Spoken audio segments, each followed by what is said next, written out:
জাকুৱামাৰী ME school Monira খাতিনৰ নেতৃত্বত বঁটা গ্ৰহণ কৰিব। দ্বিতীয় প্ৰাইজ আমাৰ মুখ্য অতিথি তথা আমাৰ জিলা আয়ুক্ত মহোদয় আৰু প্ৰিন্সিপাল সেক্ৰেটাৰী তথা SSP হৰেন্দ্ৰ তুই মহোদয়ে এই বঁটা আগবঢ়াব। আমাৰ ছাত্ৰীসকলক উৎসাহিত কৰিব।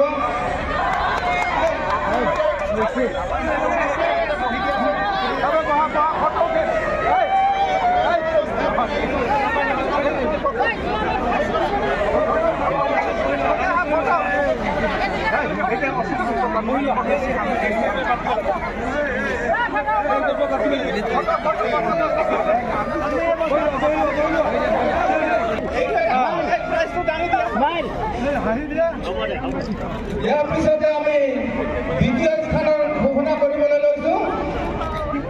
কান্দাৰ মাজতো অলপ হাঁহিছে দিয়ক। দ্বিতীয়